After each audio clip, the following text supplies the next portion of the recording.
Hey Golf Club, and welcome to my weekly game mapping update. This is primarily about Path of Exile, but before I go into that, I just want to mention I do have the Diablo 4 beta access. I will be playing it over the weekend, and I will be doing some videos of that over the weekend from my own personal opinion. I was also in the alpha, unfortunately due to the NDA. That's all I can say about that. But the beta is looking okay-ish. We will see how it goes. That's all I can say.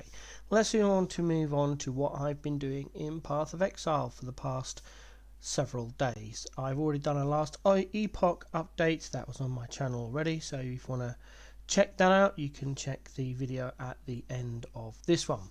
So let's get into it. Path of Exile, what have I been doing? Sanctum's over for me. I'm done. There's nothing else to do. I'm not partaking in any of the events. I have cleared down everything ready for the standard transfer. I urge you to do the same. We have time. Nothing's really going on. So please sort your tabs out. If you've got stuff in your tabs that you don't intend to sell, vendor it into currency so it's easy to transfer to standard.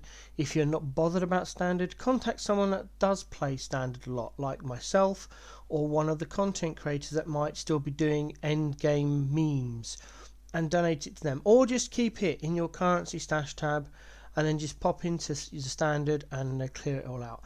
The reason I say this is every single item takes up storage capacity.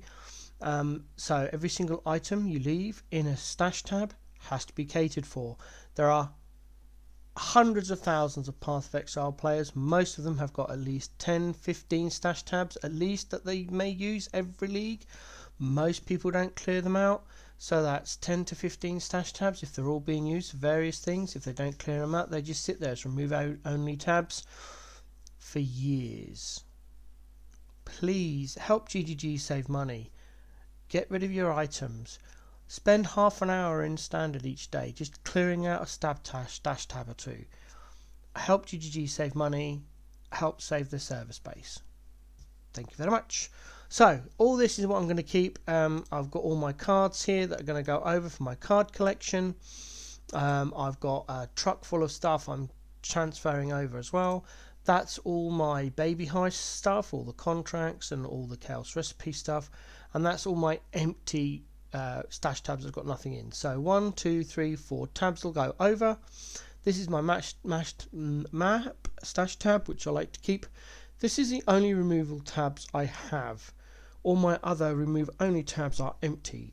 I only keep the stash tabs just so I can look to see how the maps look, and I try and collect one map of every tier depending on how well I did in that particular league. I spent about an hour just literally talking to Kirak. I'll show you what I did actually, just to get one each of these maps, or tried to get one of each of these. No, I didn't buy them. No, I didn't grind them. I walked up to the map device. I clicked over here. I found a map that I had a look at all the maps, see if there was any of the strongbox ones, or where all the monsters are replaced by strongboxes. If they were, I'd run those. Otherwise, I'd just click on a map. Actually, no, I'd go over to check Kirak first. Purchase items, nothing of interest. Come over here, click a mission, open the map, go back over to Kirak, click purchase. Aha, Maze of the Minotaur. I think I've already got a maze. I think it's Hydra I'm missing. Yep.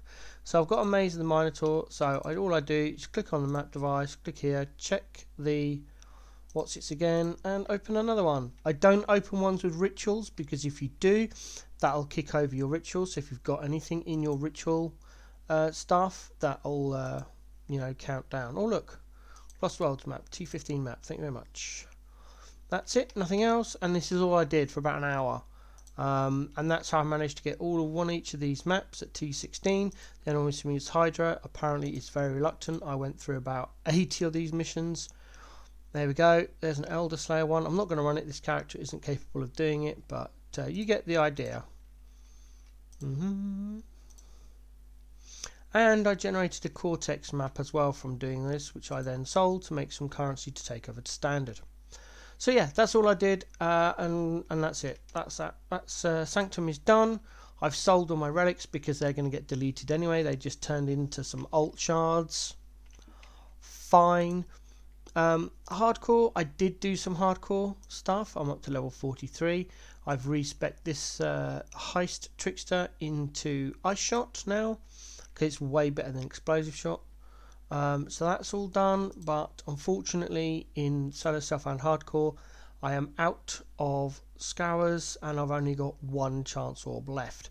So running endless heist at the moment is a bit hard. I've got about quarter of a level to go before, and then I'll desperately need a scour orb. So hopefully one will drop, or I can get a lot of chance orbs to turn into scours. SSF issues. As for my jug, we're up to level 43.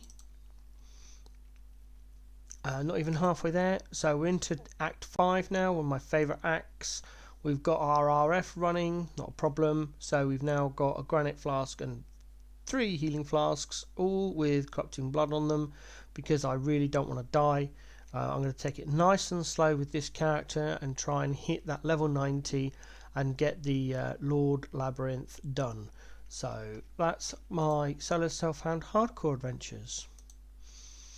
SSF standard, as I've said before, this is just my stash tab bank, so any league that comes under SSF will then have my stash tabs that have already been sorted. This character will probably never get played or probably logged in. It is just literally a stash tab bank holder. Standard, I haven't logged into Baby Heist. I just don't want to. So that's done. Level 95, my Blade Vortex character is waiting for 3.21, and then I'm going to completely redo the character from the ground up. Hopefully the patch notes won't destroy BV. If it does, well, I'll have to choose another skill. My Death's Oath character, again, I haven't changed. I'm waiting for 3.21 and I'll overhaul this one with all the new cursory works, etc. I've seen some really nice Death's Oath builds for a cultist, and they are much more tanky than my version. However, this character is only doing the Blight and Blight Ravish maps, and it excels at those. So I'm not too bothered, but we'll see how it goes. Wait for 3.21 to hit and I'll get the free respec like normal, and then we'll go from there. Haven't done any lab, and honestly I'm thinking of just dropping it. I love lab. I love the idea of having a lab farming character, but every time I think, even when Size Small puts out their plan for the lab and says it's a really good lab, I look at it and go, I should really run lab, and then I don't. I just don't. I don't know why. I do like running lab with this character, the Jug RF character. It's a great character for doing it. It doesn't die. I think it's the fact it's not that I'm just running lab. I need to run all the silver chests in hopes of getting those lab jewels. So each lab is then taking me about an hour because I'm not a fast character, but I just don't die, and I love that. So I'm not sure what I'm going to do. The character might not be played again. This is my high level heist character, level 94 I think. Yeah, 94 now. Running all the high level heists. I've still got a bunch to run, but a lot less. Most of them are now all of these large number of BPs I need to run. Just these ones. These I'm holding over for the trinket slot in case I make a new character and they do not have the trinket slot. I've got some smugglers dens to I can run for the character, so they all get their trinket slots. Once I've done all of these, I'm not sure if I'm going to keep this character or not. It's a lot of hard work running high level heist on this character. It's not a play style I enjoy, so I'm looking into several auto bomber type characters where it's just like kind of like one button or two. This is a lot. I've got to load the totems, I've got to do the eye shot because it's elemental. Some of the character the mobs are resistant to it. So, I may end up going back to a Toxic Rain or at least a C dot character. I might even use my Death's Oath character because someone in the TFT Heist channel did provide a POB for their Death's Oath character that was running high level heist without dying. So my Death's Oath character may end up becoming my heist and Blight Runner. And then I'll just ditch this character because, don't get me wrong, I love playing this character.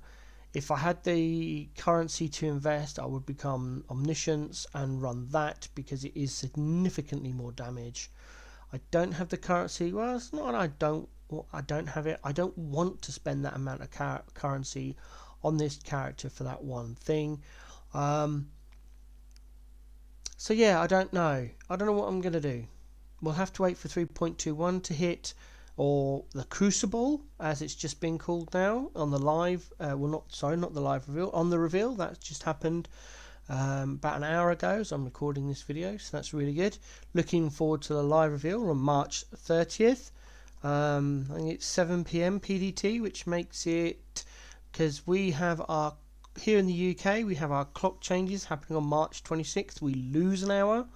So midday PDT works out to be, I think it worked out to be 8 PM 2000 hours. So yeah, it's going to be a late night for me.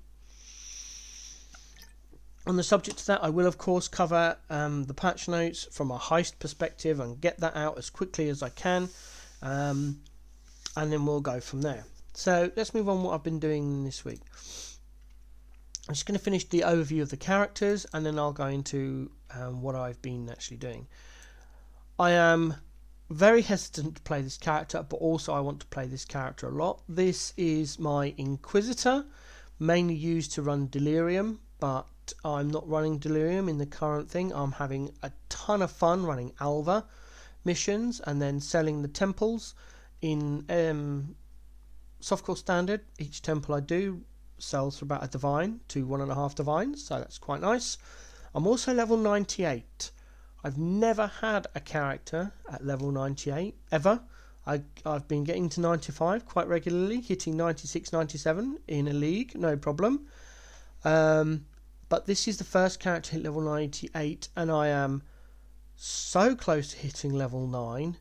I've not done any group XP hunts such as Breachstones or 5-ways. It's been completely solo play, no boosts. I've leveled this character myself all the way from level 1 all the way up to 98 and 79%. I'm aiming to get this character to level 99 before 3.21 hatch launches. I've got a ton of rolled toxic sewer maps. All rolled. I'll be running Eater of Worlds until this progresses to 0. Then I'll switch over to Searing Exarch and run that. All on Alva missions. As you can see, I've got hundreds of Alva missions in standard. So yeah, I'm hoping I'll get to 99. At that point, I'll stop playing this character and do something else. All I've literally been doing really is grinding out our Alva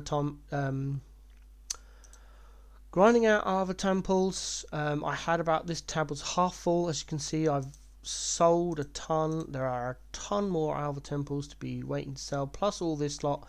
I'm also going to redo all my sell tabs when 3.21 hits. I've got a ton of new heist gear I need to roll, and it goes on and on and on and on and on. Speaking of new things, I have been quite busy. I'm going to do this trade even though it's in a video. That was very loud, I apologise. Let's get this trade done. Are they going to come? Yep, usually do in standard. Ba-bum.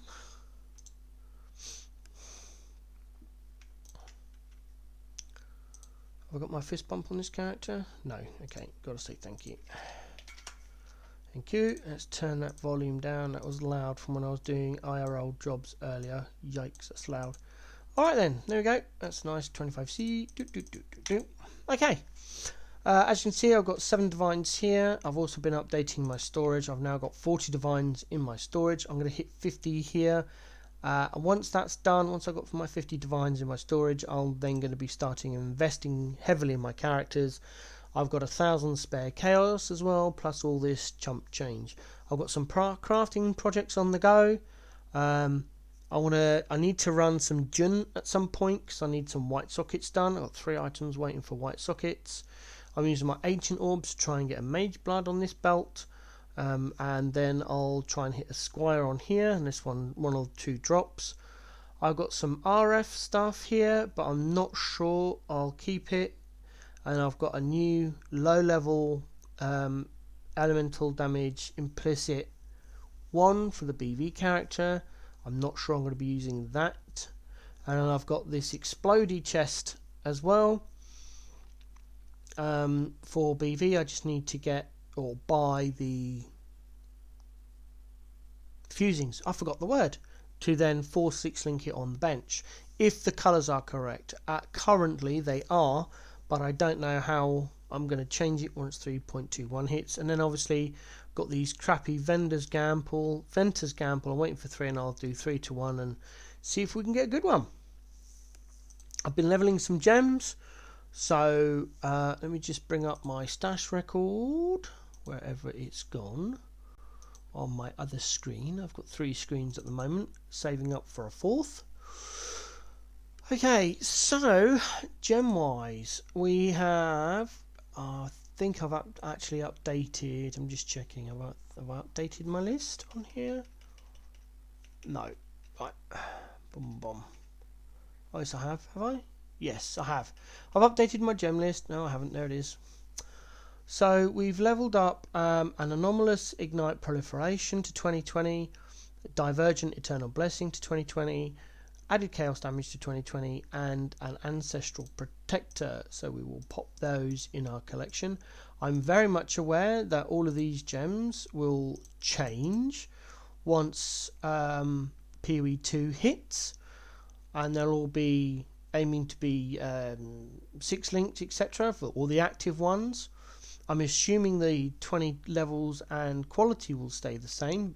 Big assumption, have to wait for ExileCon 2. Either way, it's not going to stop me from leveling these up. So there's Ancestral Protector, there is Added Chaos.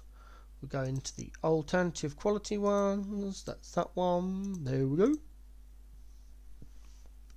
That gives me 259 out of 1400 gems now at max level, max quality. So it's usually 20% quality, uncorrupted. All of them uncorrupted. The only corrupted gem I will have is a 20% quality Vile Breach. I'm looking to get my hands on one of those just because ever since I first watched Zizarin all those years ago, about 3.5 years ago, he was using Vile Breach on pretty much every character. I loved that gem. I've never had one. I corrupted many portal gems. I was never successful in keeping the quality at 20%. They always dropped quality and then I just sold it or whatever. So now I'm looking to get 20% quality Vile Breach. They're quite expensive, but I aim to get one of those. Other than that, everything else will be uncorrupted at max level and 20%. I've not got very many alt gems left, so I need to run my alt gem high blueprints to get some more, and they'll be slowly leveled. I've also got, that's the wrong thing, the Samurai's Eye. So this is a new card set for my gold border collection. I just remove that from the spreadsheet. Da-ding! And add it to the library. This is what's called the Gold Border Challenge. Getting 1 stack of every single divination card that is active in the game, a full stack of, in either SSF or standard. That is the challenge. Doesn't matter which one. Up to you really. As long as you do your best not to buy all of them, because that's just cheating. But honestly, you can do it however you like. So we will find the Samurai's Eye and put it in its place. Rabbit's foot. There it is. Pop. And another one is done. So not very many at all. I'm close to some collections. I'm only one card away from getting. There's only one now that I'm looking for that is drop disabled, which is the Iron Bard. I need 4 more cards. They're quite expensive to buy because they are drop disabled. Other than that, most cards I'm missing 553 cards I need to complete my collection.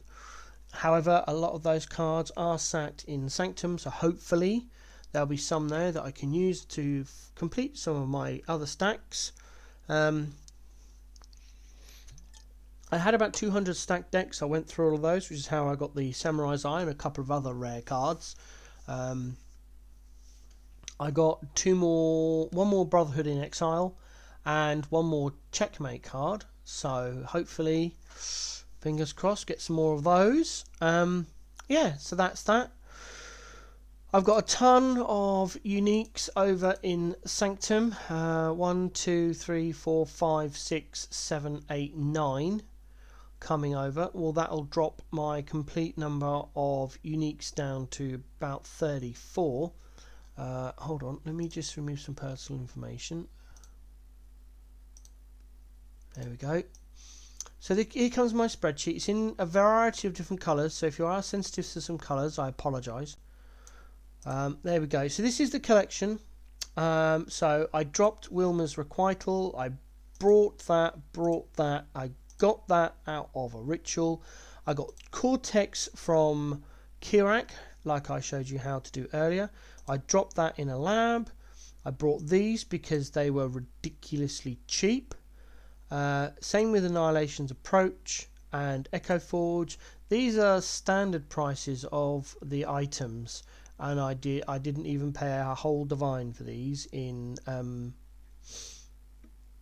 Sanctum. As I said before in previous videos, Replica Tukama's Fortress was at least a mirror. In standard, I bought it for like 40 chaos. So we got 1, 2, 3, 4, 5, 6, 7, 8, 9, 10, 11, 12 uniques will be coming off once Sanctum ends and merges with standard. As you can see, we take off those 12, puts me down to 33, 32 if we don't, 31 if we don't include the 2 that are drop disabled. As for the cards, here we go. As I said, I need 553 to get the stacks. These are the stacks I need. 103 in total, different sets of cards. There's the Iron Bard. It's a 9 set, and I've got 5. I need 4 more. I'm going to need to buy them, but of course every time I buy one they go up in price because there's less of them around.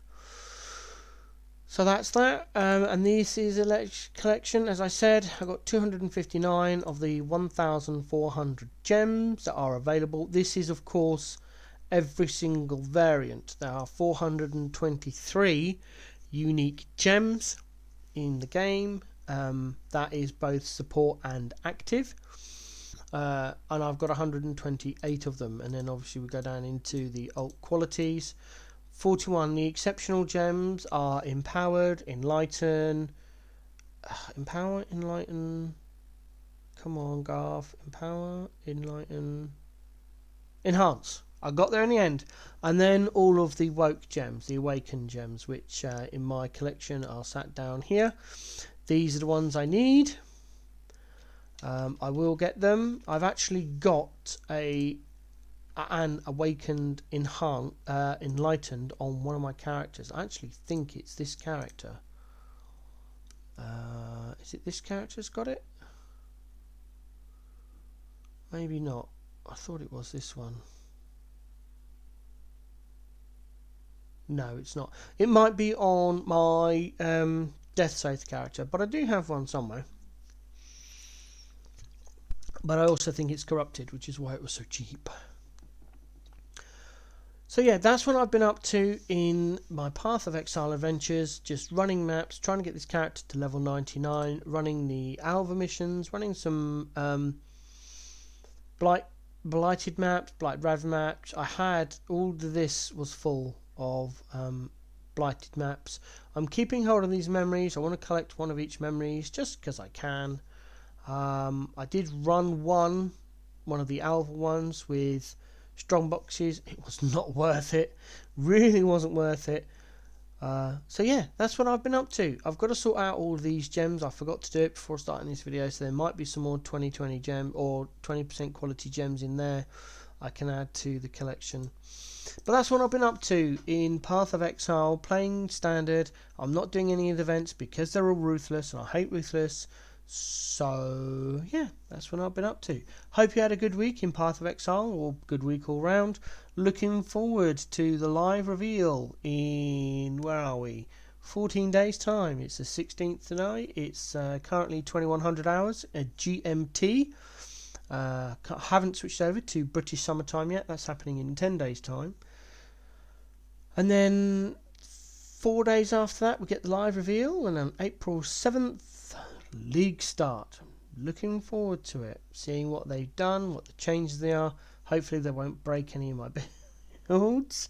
We will see what happens. Thanks for watching. Hope you enjoyed the video. I'll do some D4 updates over the weekend, more Last Epoch updates on Wednesday, and then the Path of Exile one will come out on Friday. That's what I've got planned. Live streams I do on YouTube around about midday, my local time. So I'm currently GMT for the next 10 days. And then overnight on the 26th of March to the 27th of March, we switch into British summertime, which means my time zone goes back an hour. The stream times will still stay the same, round about midday, 1 PM for a couple of hours, depending on IRL and my autism. I hope to try and do them at least once, 3 a week. I try to do once every weekday because that's when my son is at school, and I'm generally able to do the stream without any interruptions. So that's the plans. Hope you enjoyed the video. Again, I'm rambling. See you later.